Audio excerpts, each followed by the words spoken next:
why I'm bringing that up is that there is this idea that even when you try and confront people, even if you're in the right, or even if the other person is receptive to actually hearing you have that conversation, the simple fact that you're doing that online, there's a performance quality to it. Right. And sometimes it's better to do this offline or not in front of people. Because even as you try your hardest, if I'm like scoring points on a Twitter battle or on a Facebook post or in a YouTube video that I'm making about another creator, I'm doing that with an audience in mind. I'm performing somehow. Yeah. And their point, this person who was talking, was to, if you have that desire to really have a deep conversation and want to try and change people's minds, don't try and do that in front of an audience. Yeah. And it's interesting that anything online then is in front of the audience. Like, you're talking about the creating and battling trolls, but let's bring that back to the worldview aspect and having contrasting worldviews. I don't like having Facebook debates in the comments about worldview. I won't actually seek that out because I think it has this air of public pressure to it and public victory. And I think have these conversations by yourself with friends. Ask you and I do this publicly. That's Hypocrite. Right. We are. We're complete hypocrites when it comes to this. I fall down to my knees. Eyes are raised to the sky. Daniel, I'm looking across to your bookshelf over here and I see a Yellow Submarine Lego set. So first of all, how dare you? Second of all, what? You picked like the worst Beatles album to display on your shelf. If you can find me another Lego set, like a Sgt. Pepper's Lego set, I will build that. It's like all the little different individual Lego people. This is the Marilyn Monroe one. Okay, so it's been a long and winding road, is what I'm trying to say with this podcast. That was my segue. Whoa, we do not have the rights to that song. We should not be singing it. It's been a long and winding road for this podcast. It has. And to take people behind the scenes a little bit. Yeah. I mean, this is our wrap-up episode. We're going to be going through and kind of talking about how this whole season went, some questions we might still have that are lingering over from all of our recording sessions, and then kind of a preview of what to expect in season 2, which will start here in a couple months. I was looking, when we started actually releasing the podcast in March of this year, I realized we've been working on this since 2014. Wow, that's so crazy. Yeah. In one form or another, we had the idea. And we couldn't figure out what it was going to be. Do you remember the first conversation we had about it? Like, do you remember the impetus for this? It started out as our YouTube channel where we'd go and we'd watch a movie together. Yeah. And then they just got too long and they got into worldview. And we thought we got to focus more on this because we just thought it was unique that two friends that are hopefully articulate, that are talking about this issue as friends. We just realized that was rare, and that we got a lot of response. We had people that really liked it when we did that, and it took us up until here to make it happen. Yeah, that was the Whatever This Is YouTube channel, or Whatever Pod, I think, YouTube channel, which is the other podcast I do, which is very different from this one. It's a lot more swearing. Yeah, a lot more swearing, a lot less PG. So just be forewarned on that. If you do try and search that out, which that YouTube channel has kind of laid fallow for like 2 or 3 years. Since we did it. But we had this thought. We were meeting with each other. We were doing these reviews for movies, and we thought we want to do something a little bit more focused, a little bit more longer form, I think, a little bit. And podcasting seemed like the next obvious jump into there. I think that it's very clear, and what I found interesting, this is always so true when you create something. You have this idea in your head, and you understand the why behind what you're doing, but that doesn't necessarily translate when you actually show it to people. Right. People are bringing sometimes their own notions into it, or it's just not communicated properly. Exactly. So, for example, when I told my Christian friends that I was doing a podcast, they probably heard, "Oh, Daniel defeats the evil atheist podcast." And they're like, "I'm totally in." they thought that the thumbnail was going to be you like slaying a dragon atheist and me dying. Yeah. And I think conversely, that's the feedback I got, that it would be the other way around, where I was here to like shoot down your like biblical ideas and that sort of thing. I think you and I were both aligned on this from the start, where that was never our intention. No. We always wanted this to be, this is an open communication. We might disagree at times, but we want this to be a conversation where we don't yell at one another. We want it to allow for disagreements, but not that to ruin a relationship. Yeah, the way that I explain it to my Christian friends is that we want to understand each other better. Mm-hmm. And we talk a lot as Christians about loving people, And I don't think you can really love someone until you understand them. Right. How can you share the gospel with someone unless you understand what exactly that person is thinking? And that famous Atticus Finch quote, where you can't understand someone unless you get into their head and walk in their shoes. Yeah. I'm butchering that. But that's what we're trying to do, is trying to understand each other. It doesn't mean we're not going to disagree. We're not super tolerant and saying that we're both correct. Where we disagree. But what exactly do we disagree in? And can we get inside that head enough to understand why that person thinks that way? Right. I think it's understanding the why behind people, Yeah. and not.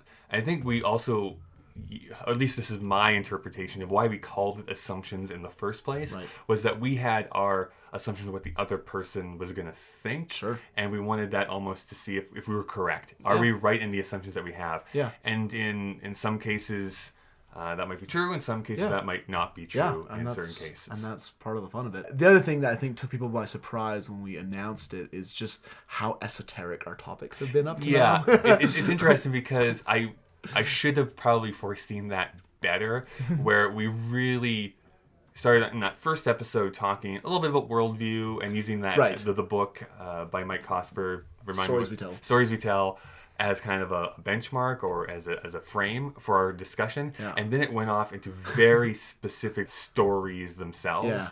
while we're trying to still use our worldviews. And I think Yeah. if we were to do it again, I might have stuck around with worldview for maybe a couple more episodes Yeah. before delving on into Sure, but here's the individual ones. thing. This is our first season of hopefully more than one, and we're working hard on season 2 right now. And I think we're going to be more specific on some of these cultural touch points Yeah. that we can talk about. But I think too that worldview, you can get into the nitty gritty details that we will disagree on, but so much of our life is lived when it comes to reading books like Harry Potter and playing video games and creating content. So why not talk about that? And a true worldview will touch on those things.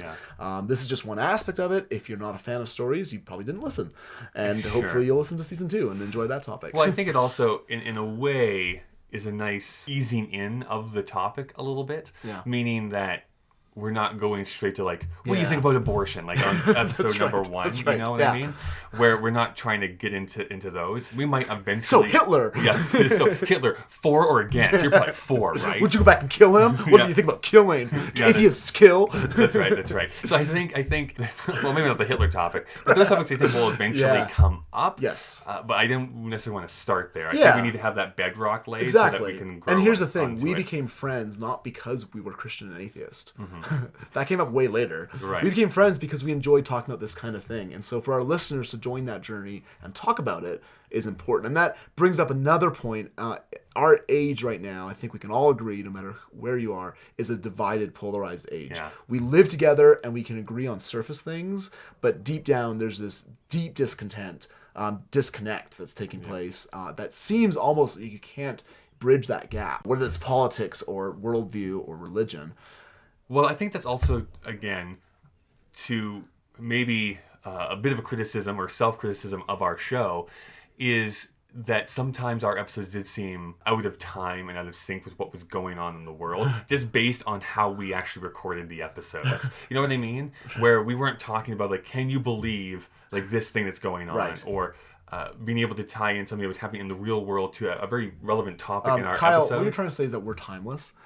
Well, yeah, maybe. That's a nice positive Well, spin that you and can do the on other thing it. too is if you haven't checked out our YouTube channel yet, we are trying to tackle more timely things that don't fit in to the topics here. But when it comes to that, that's why I love our show, because I think that we are trying to bridge that gap. We're trying to understand the other side better through friendship and through pop culture. And I was listening to one of my favorite podcasters, Mike Cosper, who wrote the book we just described, and he was being interviewed on his podcast, and he talked about how in that divided age, it's very easy in the written medium to, or even I think the video medium, where you have a short video, to read it or watch it and then skim through it and find the bit that you disagree with, find the bit that really offends you, or find the bit that you go, yes, this is my side, and that disconnects you from the rest of the conversation. Right. And what Mike said is that podcasts are so popular in our day and age, And that affords a very unique opportunity to go against that,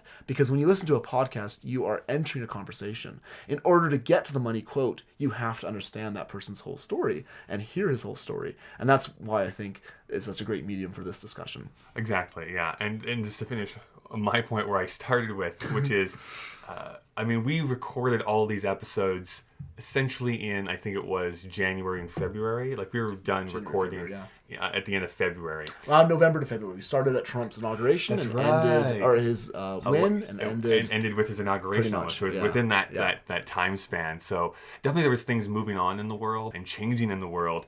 And we didn't necessarily comment on it because we recorded them all beforehand and then released them over time. Although that is partly why we're re-recording this episode, because our wrap-up, I don't think, was as effective as what it could be now, so we can really tie a nice bow on it. And now we can talk about Caitlyn Jenner and Pepsi. Exactly. All the most relevant things. Exactly. That's right. Let's go episode by episode and just remind people how we structured Season 1. Yeah, and as I listened to these episodes on our own and edited them, and as we heard feedback from our listeners, we were thinking through how our views might have changed, questions that would have come up that maybe didn't get asked as clearly as we would have liked. Yeah, this is part of it, because re-listening to it, again, to go behind and peek behind the curtain, Daniel and I are very differently minded when it comes to creation. Yeah. I am a lot like, let's just do it. I don't care. Let's not plan a whole lot. Have some points, but just record it. And Daniel's like, no, we have to have everything planned, everything written out, every little thing decided upon. I'm like, I just can't work that way. I can do a little bit of planning, but I feel like I'm better if I'm just off the cuff. The downside of that, especially in the first 3 episodes, I thought you talked very well and eloquently, and I was like, no, I hadn't thought about that. And that was the end of the conversation. So re-listening to them and editing them, I learned a lot more about audio editing. That was what I got to learn about. But secondly, I was hearing your discussion and my discussion, like, oh, I should have asked this, or there was a better way that I could have phrased this question. And so it just gave me a different outlook on the whole season. Yeah, listeners, what he's saying is that he was surprised by how articulate I was. Right. Realized his talking needs work. That's right. But also, you listen to stuff and realize that the point I was trying to make wasn't what necessarily came across. Okay, yeah. Or misconstrued. There was some feedback that was... that's the craziest thing about the feedback we got, where same episode, and I know that you told me, my friends thought that I was way too easy on you. Yeah. And then the same episode, people were talking to me, you were way too easy on him. Yeah. I'm what do you... you both listened to the same episode. Is this the Atheist Crusher episode? No. What podcast are you listening to? The Atheist Crusher. That's going to be the new podcast that I create. Yeah. So let's start with episode 1. What did we talk about in episode 1? It was one of my favorite episodes, because I think we really were able to articulate what our worldview was specifically around stories. So the question was, how do stories fit into our worldview? And why do we believe that stories are a great medium? And what is the story of our worldview?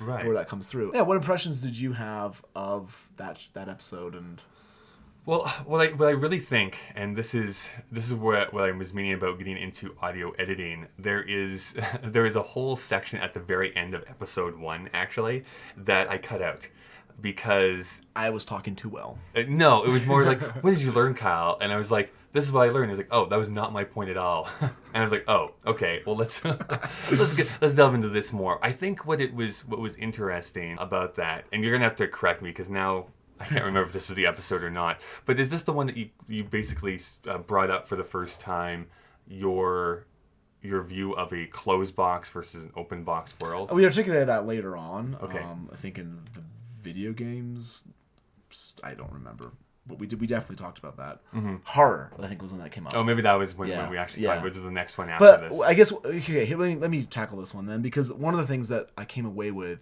was that my worldview believes in hope that comes from outside of this world. Right. Kind of what you were hinting at with open and closed right. box. And that someone in a hopeless situation, which a lot of life can be, when you look at the world, when you look at your own life, and you look at your family, you can find hope in someone outside yourself. And you can find hope in a new heaven and a new earth, and in a power that's greater than anything here. And what I heard from you was that your hope is that society will eventually reform itself and be more tolerant, and that we will reach a utopian state. And that's kind of where your story of I think that might be a bit too simplistic of what I think, because I really want to make it very clear that I do believe that there is evil in the world, that there are things that will make us succumb to avarice or to hate and that sort of thing. I think that it is our job as humanity to strive to be better.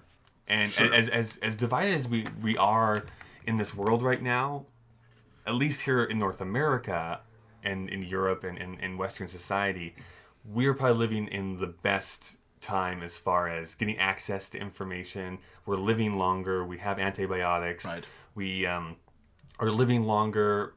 There's just more access to education. Right. Most of us are literate. Like, I mean, we can connect with people around the world. Well, we can connect, and like I said, like there's all these benchmarks of like goodness or greatness that we're excelling at, that no other time in history has ever attained that level. Yeah. And so I'm looking at that and really extrapolating that we keep getting better overall. Yes, there's going to be pockets. I can't sing that song either because don't have copyright. Yeah.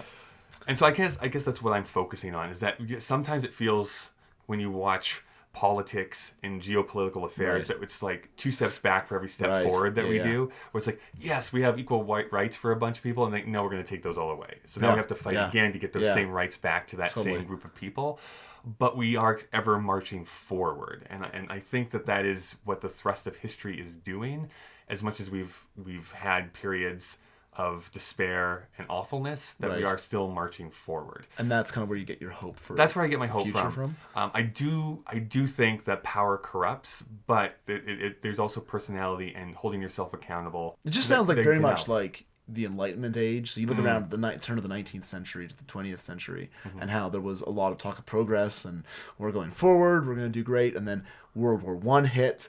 And the war to end all wars just was a total clustercuss. Well, I mean that was what shook people. Yeah, right? And then you had World War II, and now you had all these outrageous human rights that came into things. And then you kind of had the 60s, where it was kind of that feel again, like, oh, love and peace. And then it just fell apart. And then the 70s the 70s came in. Yeah, and it just so I just like it sounds like you're either a child of the 60s or a child of the 19th century, depending on how much of a hipster, if you prefer bell bottom or suspenders. But like that's kind of the feel that I get. Whereas I think history has proven that to be definitely less hopeful than like. Yeah, it's hard. This is where it gets the hardest for me to articulate what I'm really trying to argue, which is that you're right. Every good thing that seems to happen, it gets corrupted by either money or power or something else. Right.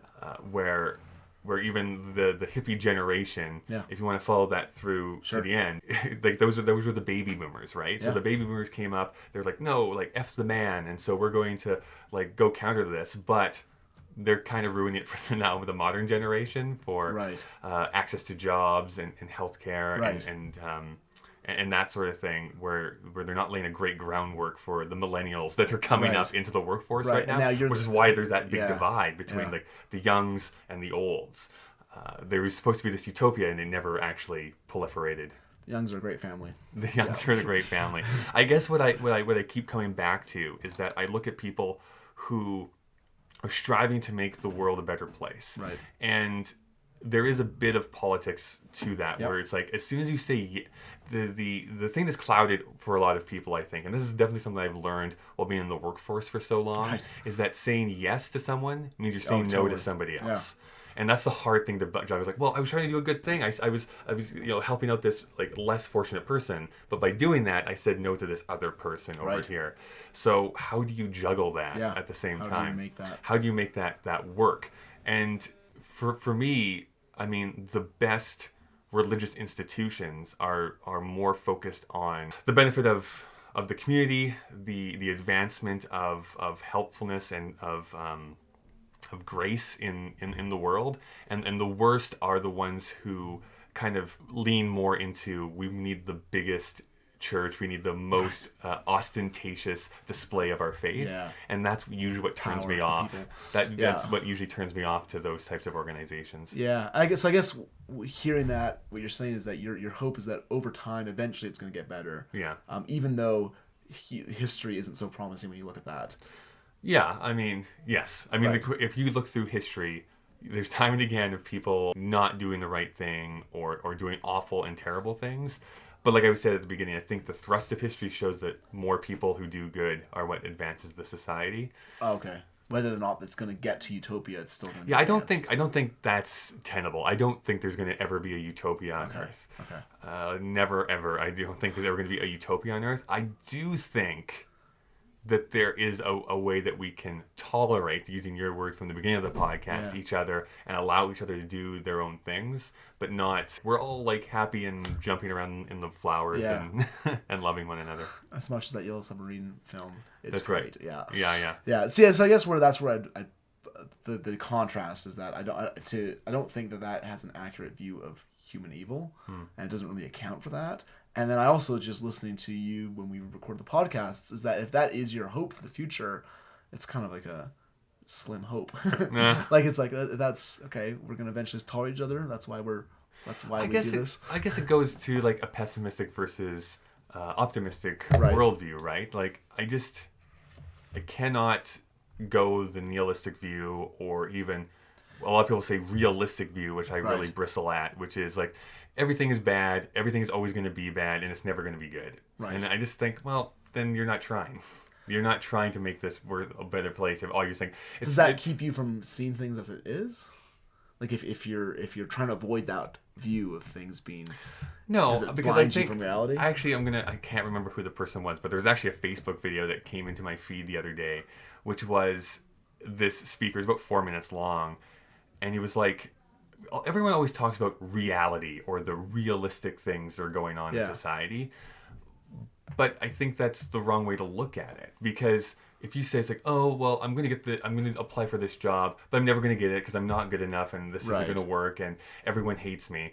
That's not realistic. Right. That's not a realistic view that you're Right. having. That has all these weird things going on in your mind. Or it's like this: we're never going to achieve this goal as humanity because humans are evil. They're never going to work together. No one likes one another. It's just never going to happen. That's Right. the realistic view. Right. But that's just you in your mind saying that's what's going to happen, instead of being like, well, just make it happen. Right. Just go think the opposite and do that. Yeah, and then when you look at the Christian worldview, the biblical worldview, it is that human beings are made in the image of God, so there's huge potential for greatness, which explains why we get such beautiful things that do happen, but that we're also incredibly corrupt, and that on our own, that's not going to achieve anything. There has to be intervention. Right. There has to be something coming in that's better and uncorrupted, that will eventually transform the corrupted Right. into.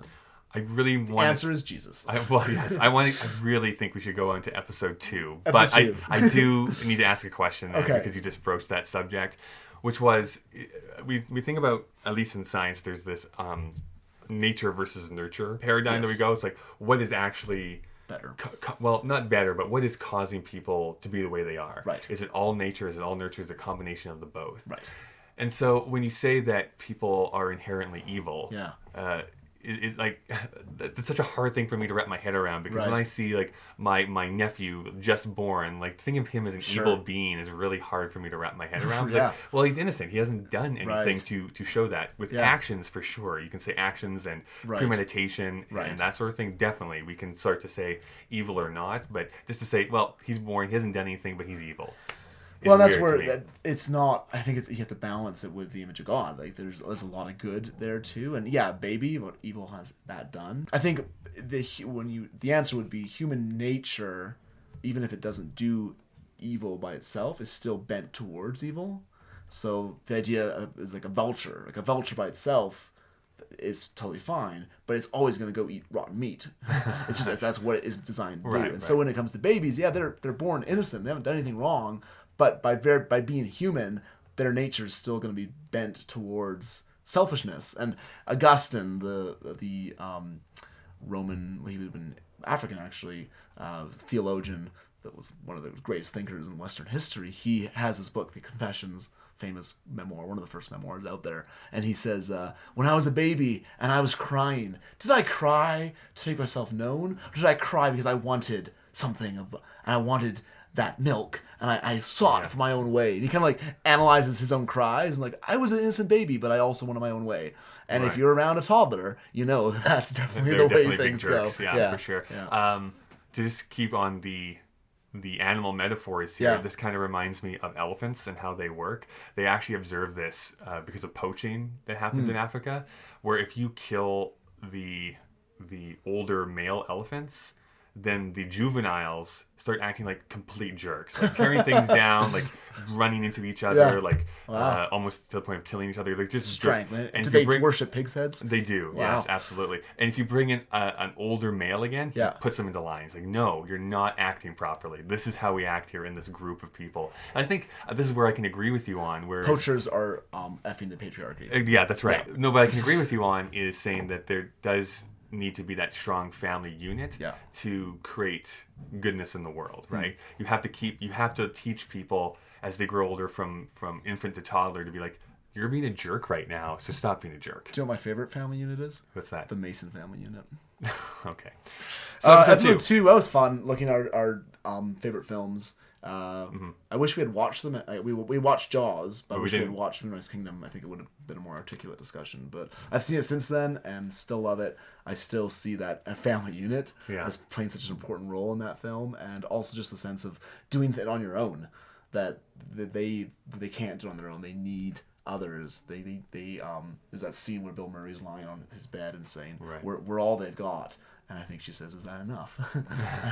Which I think applies to humanity. Yeah, and I always like the ragtag trio that goes out onto the water in Jaws, who kind of form a mini family at the same time. Yeah, and they have to rely on each other. Because that's all they have. Yeah, when they're out there in the expanse of nothingness. I had a friend that told me he watched Jaws for the first time. Yeah, because of your recommendation. How'd he like it? He didn't tell me. Oh, he hated it, Kyle. It was awful. Peace in the valley, lightning will strike. Fear in my heart every night. I'm giving an opinion. I'm not taking a chance on uncertain romance or a sideways glance. Episode 3. Speaking of awful, that was when we talked about the horror genre. Yeah, any thoughts on that? It was interesting that we chose horror to be specifically the genre that we focused on, because as we were planning this season out, I was like, isn't it weird that most Christians don't venture out and watch horror films, even though those are the most religious films out there? Yeah. And I just thought there was a fascinating thing that we could explore. We talked about fear of death. I think you had a question for me. This is the question that I have. I have it written down on my phone here. That's what I was trying to find here. Which is, you asked me in that episode specifically if I'm afraid of death. Yeah, what was your answer? I don't remember. But no, I think I said like I'm afraid of not leaving a legacy. That was kind of what I focused on. And that but was death that came up. itself I was not afraid of. Yeah. But that would be my question to you. I realized I never asked you that question in that episode, which is that if you know you're essentially going to a better place, why? I would assume you don't fear death in and of itself. Not really. How does that affect you? Why do you get sad when at funerals if you know they've gone to a better place? Well, death is not a good thing. It is whoa, that is a touchy subject. No. Hashtag assumptions truth. That's right. But it's, I think, death is an enemy. And you look at the Bible and the story of the Bible, and it always is. It's what do you mean unnatural. It's well, there's a verse in the Bible where it says that the last enemy that Christ will defeat is death. Oh, so you live forever, essentially. Yeah, that's something that is, it's not in the original design for humanity to die, and it is something that is just wrong. Like you say, you want to be remembered beyond your death. Like even that instinct, I think, hints towards that. Yeah. And so, death, whenever it happens, even if I have hope beyond it and concrete hope, it is never a good thing. But there is real concrete hope beyond it, and I think the reason is I believe that the person that I follow, that Jesus himself defeated death. So if he was killed by death and then himself defeated death by conquering it and rising from the dead, then he's the forerunner of our faith. He's the one that models everything for all other Christians. And so if he defeated it, well, what else I did for here? Yeah. I think this is really getting to the kernel of our worldviews because when you talk about that, not cyclical, that's the wrong word, but this the worldview that you have, or that we call it like closed box, open box type of thing. I think what death does is it gives us a finality. It gives us an ending, which is something that I usually crave in the stories that I consume. I want there to be an ending that wraps things up and gives me something to think about and something to control.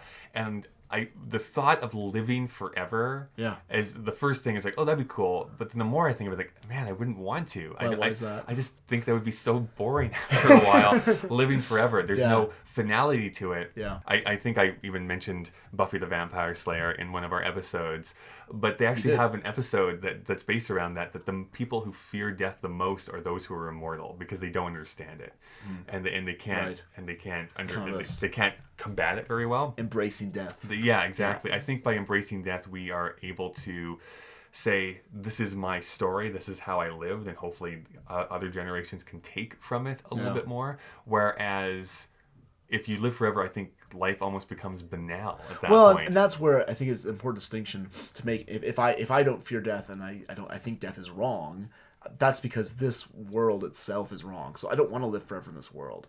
I really would not. And that's just because I'm sick of this world. Like, there's a lot that I love about it. Definitely that Trump coverage. My goodness. But yeah, I'm looking forward to the new heaven and new earth, which will have evil in all of its forms eradicated. And that's where living forever actually becomes deeply satisfying because there's so much potential. Right. Yeah. Right. Yeah. Episode 4. Harry Potter. That was a popular one. That was still to this day the most downloaded episode we've ever done. Yeah, I think it's the second most streamed after the first one. Right. When people realized we sucked. We got the audio better, folks. Okay. Please listen again. Yeah. Oh, you are. But yeah, definitely the most popular episode by far. The question I have for you here, you actually told a very interesting story about Harry Potter specifically because I read it as it was coming out. Yeah. You read it at a later age. Yeah. But you mentioned a story about a pastor who read the Harry Potter stories to his kids, but hid the books when other people came over, which I found very, very fascinating. He was a two-faced. No, I think it was just because he didn't want to have. It's like alcohol, right? Like, do you keep your bottles of wine on the open if you're a pastor growing up in evangelical Alberta? Right. Like, yeah. But he wanted to read the stories to his kids because you said that it taught his kids that they can't do it on their own. Yes. That they can't do everything by themselves. So, which is great. However, if Harry's doing this without any sort of supernatural being that he's talking about, like, I would almost think that he would find it more intriguing if Harry's out there also like proselytizing about like, this is why, let's just say Dumbledore is so great because he gives me this, this, and this, or this, or God gives me this, this, and this, and because I'm the chosen one and I'm going to save humanity from the great evil arrogant. that's coming Right. towards us. Or he could be very specifically the Jesus character and be like, I'm just going to die for you so that everyone else can be redeemed or something. Right. So I'm curious why it's only that one aspect of the story that he latches onto. Oh, I don't think it's the only one. I think that you can notice this death themed the whole thing in this sense of selfless sacrifice that takes place. This small Jesus character. It's just an aspect of it that I noticed when I was reading it, and I think for him and his kids, it's just we tend to trust ourselves. And you even said that once in the podcast. I trust myself. I trust that what I believe in is right, and that itself is a reliance on yourself and a reliance on your own idea of how the world works and your own idea of how good you are as a person. And that is something that in the Christian life is something that is always pushed against, saying that you need something else. You need a community. You need other people. You need the church to rely on them. And you need to realize that again and again, and coming back to our final episode when we talked about the church service, a big part of that for me is being confronted by my own failings again and saying that I can't do this on my own. I need something else. And that can work in, that salvation motive that I just explained, that you need Jesus to save you because he did what you couldn't do. I think for my pastor, for his kids, the instinct, and I've noticed this myself all the time, is to not reach out to others for help and not to rely on people that bring them into my life and the things I'm trying to work through. because again, the human instinct is independence, and I'll do it my way. I think this is something that we are aligned with more than we disagree on. I do also believe you need to ask help when it requires it. Yeah. There is, just like you, myself, it's like, no, I have to do this one thing all by myself, but it always is easier. It's like, if I get help from other people, it's like, can you just do this one thing? I'll do this thing, and we'll meet in the middle and make this all work. This podcast has been a good example of that. You handle some of the things that I just don't want to deal with, and then I handle some of the other things to make it all work. But I guess here's a question that we can pull out of that is a theme that I noticed. You mentioned that you need other people, which we can both agree on, but you do also have this theme throughout these questions I asked you. Well, I trust that I'm doing the right thing. And I trust that my efforts will achieve greatness, whatever that is. Yeah. So I guess that self-reliance, that I'll do it my way instinct, is that something that you celebrate? And is it good or bad? Oh, I don't know about good and bad. I don't know if I can prescribe a specific moral thing onto it.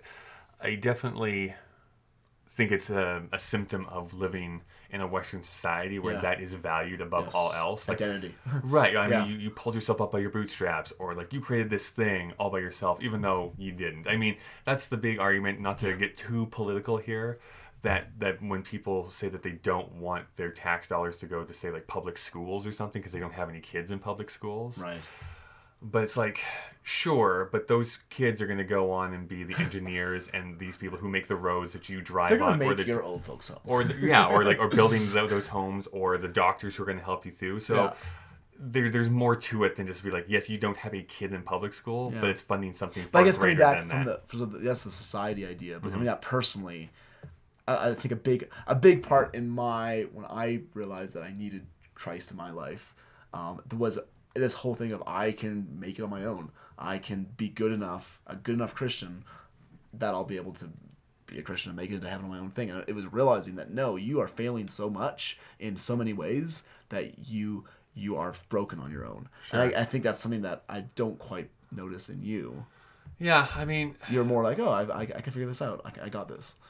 Yes, I guess that's straight up. I do a lot of like deep thinking of myself and like researching. I'll ask people questions if I need to, but really at the end of the day, it's me going through the same thing. I guess for you, you say that you rely on Christ, but what does that look like in practice? Like, I'm assuming praying is part of it. Sure. But then you are still physically doing the thing. Totally. It's not like the footprints poster that's not being like carried on the sand by somebody. Right. I wrote my own book, but it was Jesus writing it. Yeah, right. No, it's... Well, one thing is, where do you get your source of identity from? Is it from what you're doing and your abilities to achieve salvation and say that I am such a great guy, all the things I do is so great that I'm going to be remembered for that and I'm going to last for that? Or is it saying that, you know what, in the end, I am made in the image of God and I can create great stuff, but in the end, my efforts won't be enough to reconcile me to God. I need someone else to come in and do that. And that just outplays itself on a day-to-day basis. If I go into a work environment and I'm trying to have connections with friends of mine and encourage them and build them up, well, doing that on my own is just me trying to spread myself. Versus if God's working in my life by convicting me of these things and by reminding me that I need Him, then He's also going to help other people through that natural outgrowing of that. Yeah, I think we're all just struggling in some ways. Because you're kind of asking the wrong person in some ways about how you see yourself, because you need new glasses. I need new glasses. I see only blurs right now. Right. No, it's that I don't necessarily think I've created anything great yet. Right. So that's my goal. What makes me strive forward is to try and create something great or something memorable. I don't think that's like, I'm this great person who does this thing great. I have to have other people tell me that sometimes, or some people do tell me that sometimes. Yeah. But I usually reject that statement. Like, okay, that's nice, thank you, but I don't really believe that. Right. So you yourself need something greater than yourself. Mm-hmm. Okay. Yeah. What was the next episode? That was validity of video games. Yeah, this is probably the one that got the most talking on the Facebook page by quite a margin. Yeah. There's a lot of crosstalk about how video games work. Now, to be fair, I grew up playing video games. You did not, Daniel. Yeah, no. We almost picked like the worst video game to talk about because there's probably a lot of other ones we could have. I still enjoyed the talk we had about this Dragon Cancer. Yeah. just because I think it's a fascinating look at video games. However, that was also kind of we got a lot of feedback that it was probably not the best example of a game. Yeah, exactly. To represent video games. Yeah, we kind of did not talk about some of the advancements that does similarly to other video games from the last 10 years or so. Yeah. And we also, like around the time that episode came out, there was 2 games that came out that are considered 2 of the best video games of all time. What are those? That we did not talk about at all. Oh, Zelda Breath of the Wild came out for the Nintendo Switch. Yep. That a lot of people are claiming is not only the best video game of this year, but probably of the last decade. That is also contested by Horizon Zero Dawn, which is, I forget what system it comes on. I actually listen to a video game podcast, even though I don't play the video games, just so I can keep up with them. But a lot of people are saying the same thing about it. It's like it was within a week those 2 video games came out, and both are considered like top of class video gaming. I think this feedback I got from our fans who are big video game fans is that first of all, I don't know what I'm talking about. Sure, which is true. Wait, and something that I knew that I don't think I articulated very well in that episode, which is that games are designed to be very different narratively because you are the one who is controlling the character. You're the one who decides where they go and how the story unfolds to you. And so it's not the same as movies or TV. And I don't think they're a waste of time. They can be very, very rewarding and useful. Yeah, and they also can improve empathy. Exactly. We talked about that a fair bit and got a lot of feedback saying that yes, indeed, they can do that. Mm-hmm. We talked then about my favorite episode, I think, of the whole series was Dance, Dance, Otherwise We Are Lost, which sadly did not get that many views. I think it was our weird title. People listen to podcasts, Daniel. They don't watch them, but sure, yes. Yeah. I mean, it's gotten more over time. Okay. But yeah, it was our lowest listened to podcast for a while, which is unfortunate because I agree with you. I think it's probably our strongest episode that we recorded over the season, and this was the one specifically about why we create. Yes, and what came out of that was both, I think, why we're friends and why the desires that we have are very similar between the two of us when it comes to wanting to create content and wanting to have a lifestyle of creativity. But at the same time, the differences between our two worldviews as to why that exists and to what end and how they will last were also the strongest. It came out different. Right. Yeah.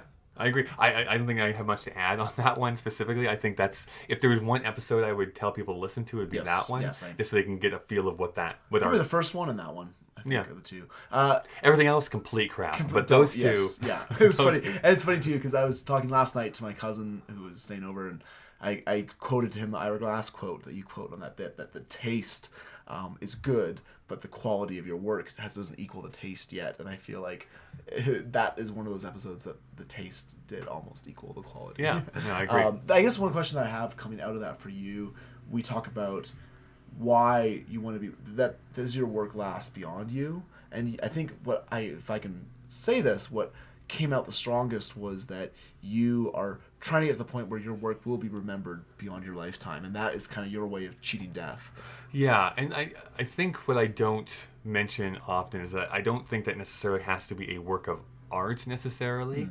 That could also be a business, like that I'm trying to work on too. Okay. But it could be a business or a structure or a family, right? Like that would do it for me as well. It's just I haven't created any of those things. Right.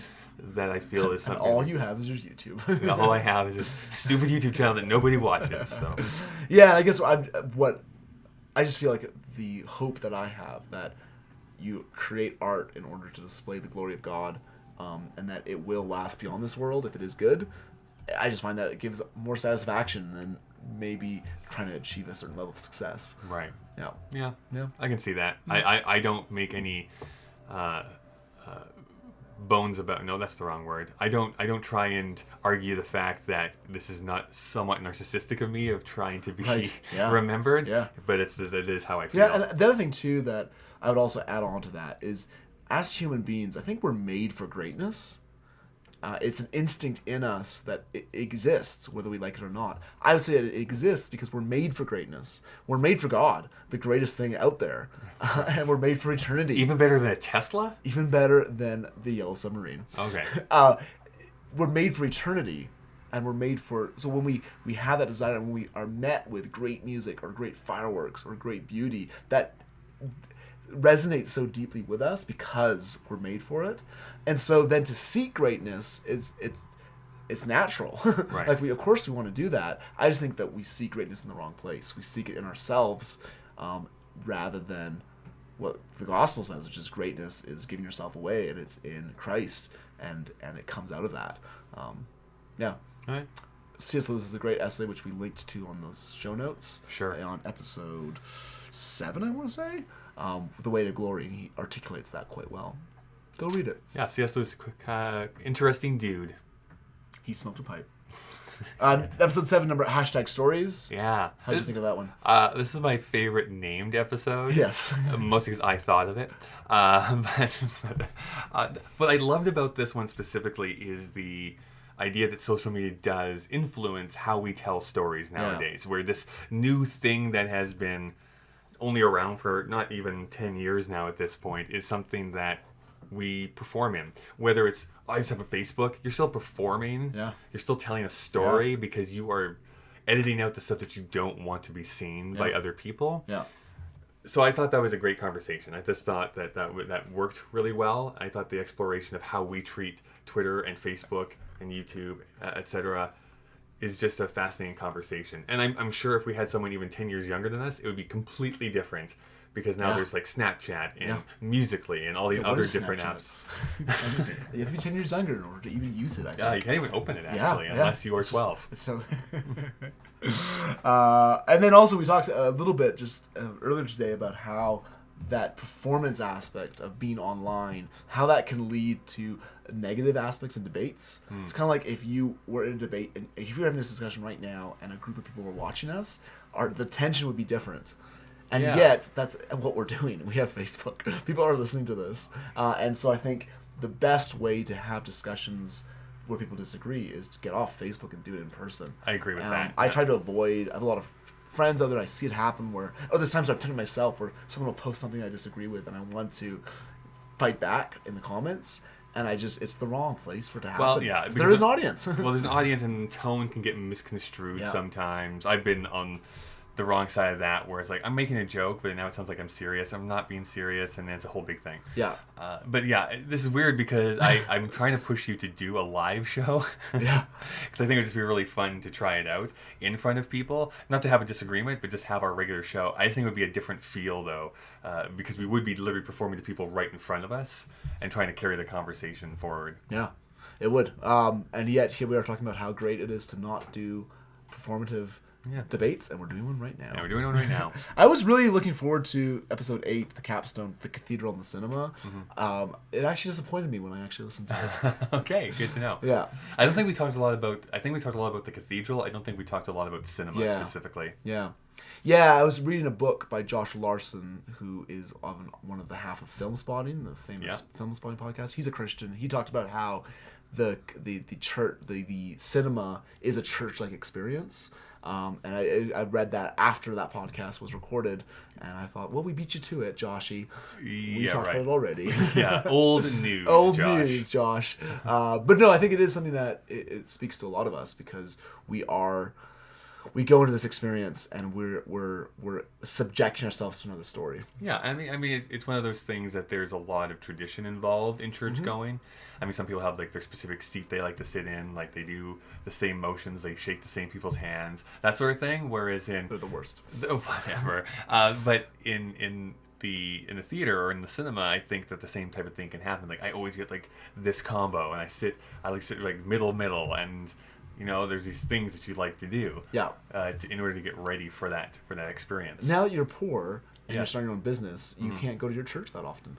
That is true. I have not. Well, that's not true. I saw Baby Driver last week. So that was the first movie I think I saw in like a month and a half. Wow. You're so dry spiritually now from your church experience. Although it's hard because literally this month is crazy because that comes out. I'm seeing The Big Sick with you on Wednesday. Spider-Man comes out on Friday. Planet of the Apes comes out the week after that. I'm like, oh, they're all our favorite films. And everyone is saying how good all of those films are. I'm like, come on. I guess the thing that I listened to that episode, I was disappointed myself in that I think the message I was articulating was that you needed somebody else to help you, and it might have sounded like the church provided that. What I want to say is that it's Jesus who provides that. Like, because the church itself is not going to save you. Spoiler alert, it's always Jesus. It's always Jesus. Like, coming back to Jesus. But the point that, yeah, you need the community to remind you of your own dependency on Christ, but that you're not, you're only saved by someone else stepping in and doing something for you that you can't do. Yeah. Yeah. No, I like I said, I think our first season was really good. I enjoyed all of our conversations we had. I think we found our feet about 3-4 episodes in, more than right from the very beginning. But that's kind of true for any type of creative endeavor. Yeah. You kind of have to find your feet, and then you kind of figure it out as That you Ira go Glass along. quote. Yeah. Yeah.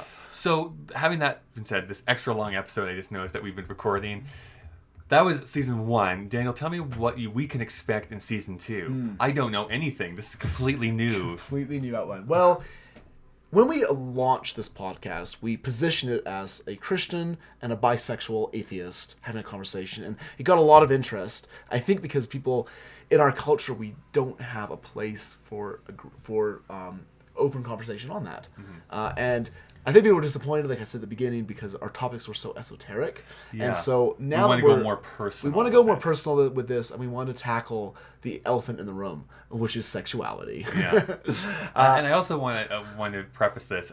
We've not really discussed. Well, we've discussed what some of the topics are going to be, but we haven't discussed like the specifics of what those topics are going to entail. You have a general idea of what we want to cover. Yeah. And I think it comes from the fact that when I explain to people that Kyle is bisexual, when I explain that to my Christian friends, Yeah, it's like, how does that work? They just, so can he choose? Like, nobody understands on the Christian side. And my guess, I could be wrong here, but when I go up to your culture and say, hey, I'm a Christian. My culture. But yeah, okay.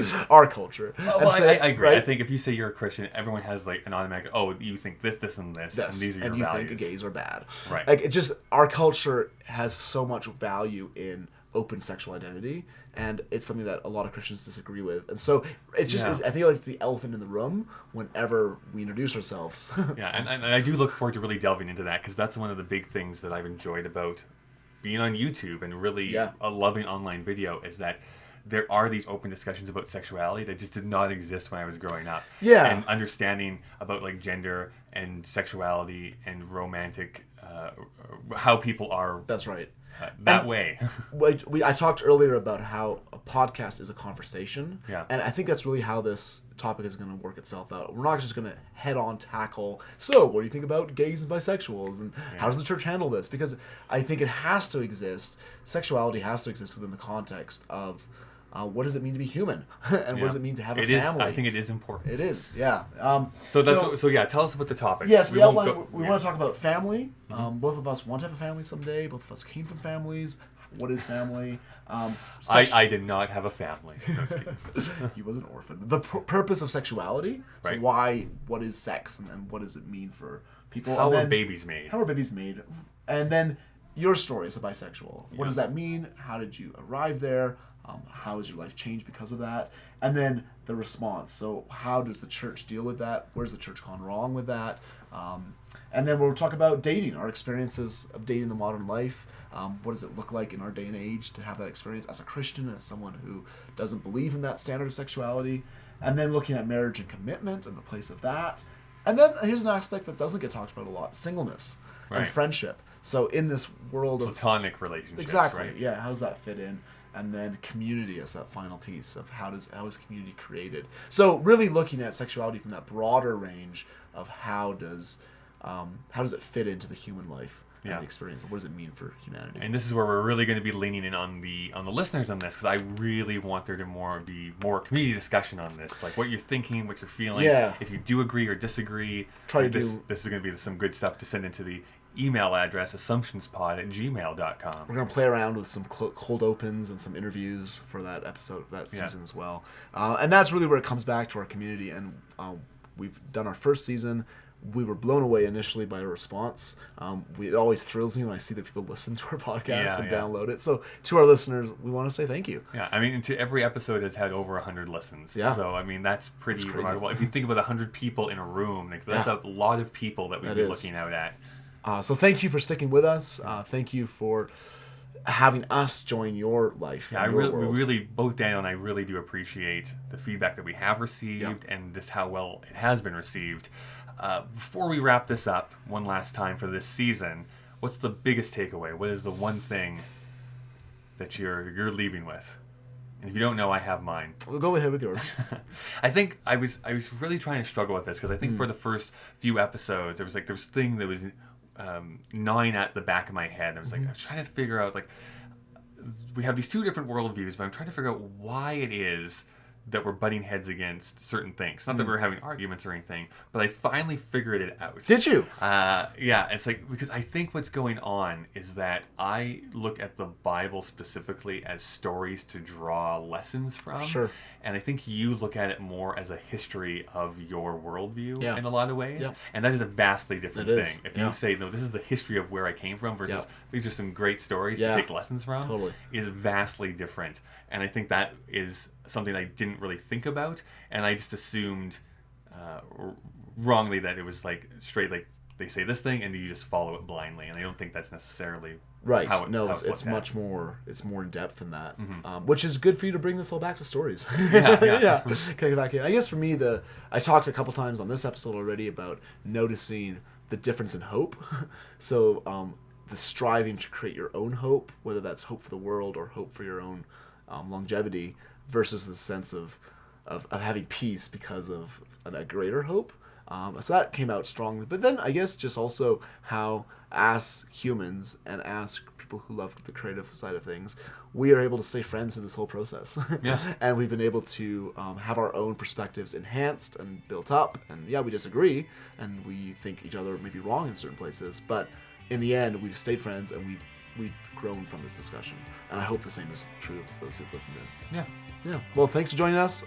We hope to have season 2 getting started around September. That might not be realistic, but We'll see. We'll see. In the meantime, stay tuned to our Facebook channel, where we are putting up regular live videos and YouTube videos and questions. And Yeah, absolutely. comments. So by the time you are hearing this, we probably already did a Facebook Live episode, and you'll probably be seeing soon, if not already, the Big Sick video that we made. Yep. Thank you for listening. Bye.